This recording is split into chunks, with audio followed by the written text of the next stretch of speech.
is the Life Embracing channel, and this week we're talking about isolation and the role that it plays within eating disorders. And for me it makes perfect sense that anorexia, or any eating disorder for that matter, would want to keep you isolated, because if I look at it this way, like here I am sitting in the middle, and on the right hand side here we've got, for me, anorexia or any other eating disorder, and it's negativity and it's hate and it's vengeance against you, or whatever's involved in the eating disorder for you is over here.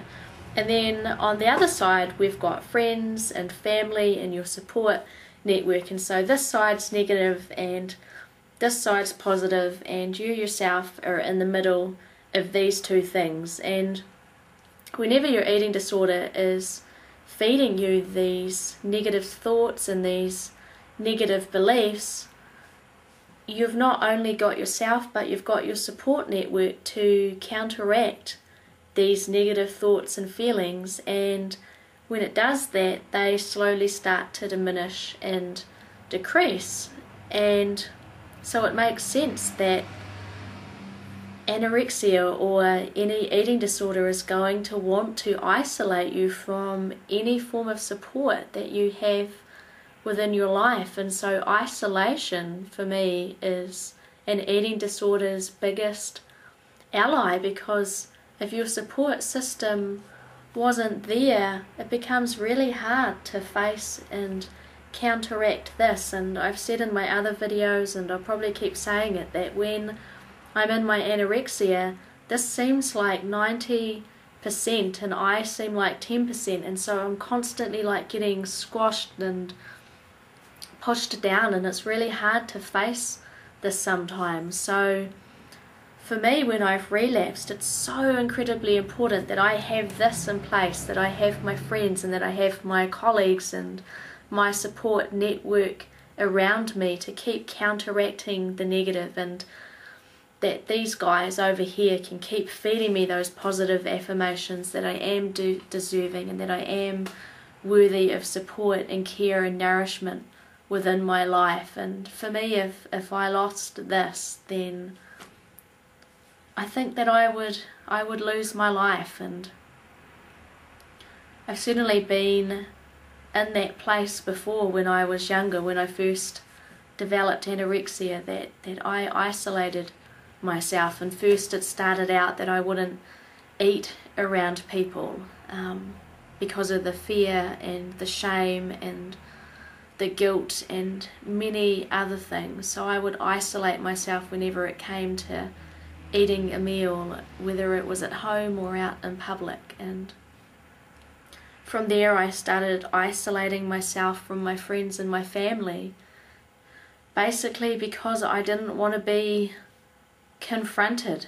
I didn't want to be confronted about my eating disorder, and the voice back then was so loud and so strong and so powerful that I believed it, and I started to hate my support system. And looking back on it now, I know that that wasn't really me, it was just the power that anorexia had over me. And the more isolated I became, the more powerful and the more larger anorexia got. So isolation is certainly a huge ally within eating disorders, and along with that, like I said, comes the shame and the guilt and the fear and the isolation and the aloneness. And for me, with all of that, just felt like I was in this dark void, this lonely place.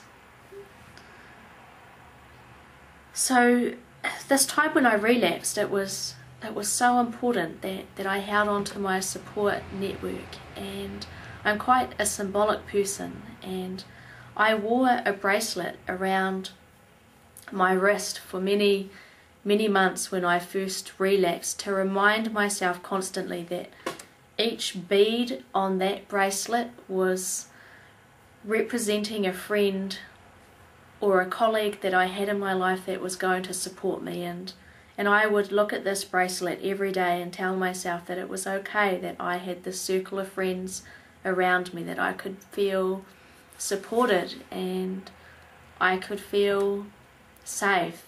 And now, instead of the bracelet, I wear this necklace around my neck, which not only reminds me that I've got a circle of friends around me, but it also reminds me that I'm a part of the universe, and my spirituality is huge and incredibly empowering for me. So this reminds me that I'm connected to something much greater than myself, and something much greater than anorexia will ever be within my life. I want to share with you guys some ways to beat the isolation, or some things that you can do within your life to make sure that you've constantly got friends and a support network around you. I hope that you guys have enjoyed this video and found it useful and helpful, and I will look forward to catching up with you guys next week. And again, if you guys have any questions, just send us a message and we'll be so happy to answer them or do a video response to them. Take care. Every day is so wonderful, then suddenly it's so hard to breathe. Now and then I get insecure from all the pain. I'm so ashamed, but I am beautiful no matter what they say. Oh, words can't bring me down. Oh no, said I am beautiful in every single way. Oh, words can't bring me down. Oh no, so don't you bring me down today. Oh, no matter